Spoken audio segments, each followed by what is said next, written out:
take from this one. So during the meeting, I learned something from the character of Ahlul Ilm. Even when somebody's in error, they'll give the person a chance to redeem themselves. I learned another thing in that meeting is that problems are fixed in person. The Sheikh wanted everybody in person. And at the end of the meeting, the Sheikh admonished all of the Mashaykh at the meeting to not transgress against each other's honor and reputation and name. One of the things you learn when you sit with Ahlul Ilm is the importance of a man's reputation or a woman's reputation. A man without his name and without his honor is dead even if he is alive. One of the scholars of Najd, when Ibrahim Basha came into the land of Najd trying to murder and humiliate the scholars of Najd, which we know now as Saudi Arabia, one of the scholars, he said, باطن الأرض في العزة خير من ظاهر الأرض في الذلة. Being under the ground, being في باطن الأرض, being under the ground, meaning being dead and buried with my honor, is better than being alive and walking on earth dishonored and humiliated. A scholar understands that phrase, that statement better than anybody, because what we take from the meaning of that is that it's better for me to be in the grave than to be alive and I don't even have my respect, where I can't even walk down the block with my head up. So we learn when we sit with Ahlul Ilm to not put somebody in the grave when they're alive by taking their name and their honor.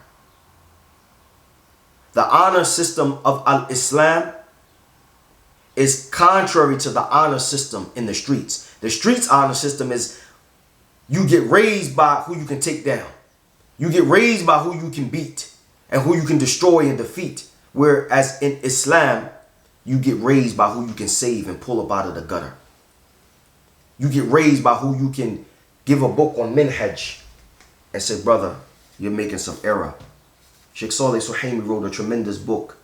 The title is Minhaj al-Salaf fil Aqidah wa atharuhu fi wahdat al-Muslimin. The minhaj of the Salaf in Aqidah, in belief, and the effects of this Aqidah, of this minhaj, in bringing together and uniting the ummah.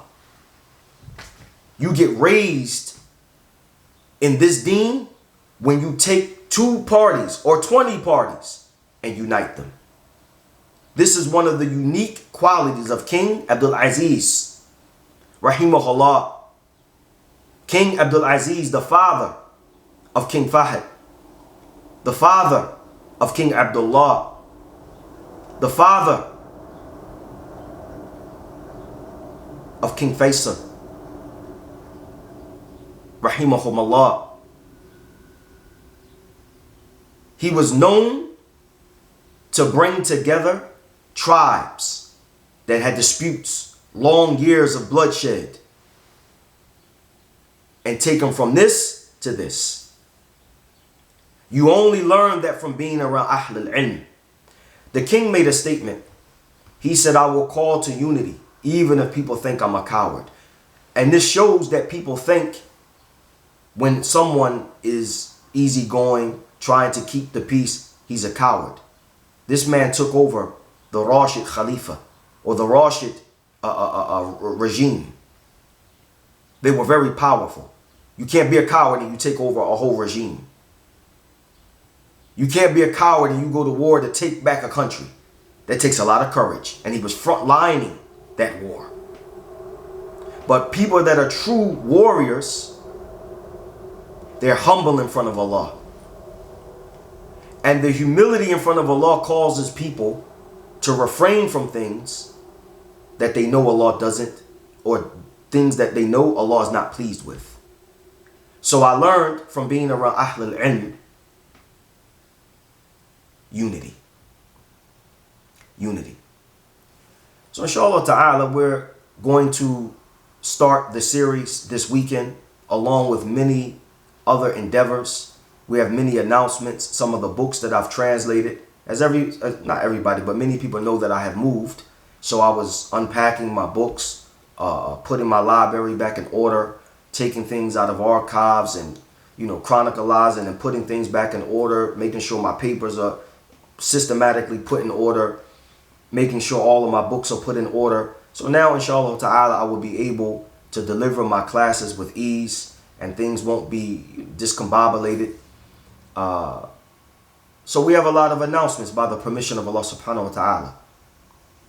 But one of the greatest things that we want to take from this small introduction to what, inshallah ta'ala, will be a consistent and very extensive perspective in respects to seeking knowledge, who are the scholars, and what is our mu'amala, our dealings with the scholars. What is our dealings? How do we deal with the scholars?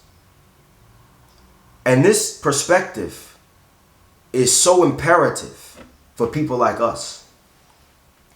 When we look at the inner city and we look at the chaos, and when we compare the inner city when Islam came, we find decades of change. When Islam came to the inner city, we find some of the worst of mankind redeeming themselves. And it was only because of the way they embraced al-Islam and the way they embraced the value system. Because there were people that used to be rivals that redeemed and fixed themselves, that made amends or made peace. And we are in dire need of relooking at our religion.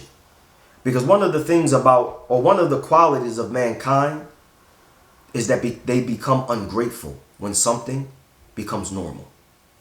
When they become familiar. Even if you notice a person gets too familiar with another brother, he starts playing too much. He's no longer grateful for that relationship.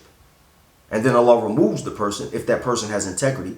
Because a man of integrity doesn't like people playing with him a lot.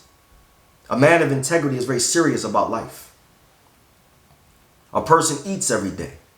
The shukr for the food, the gratitude for the food is not the same as a person that just came from Somalia or Kenya or a place where they were suffering from starvation and famine.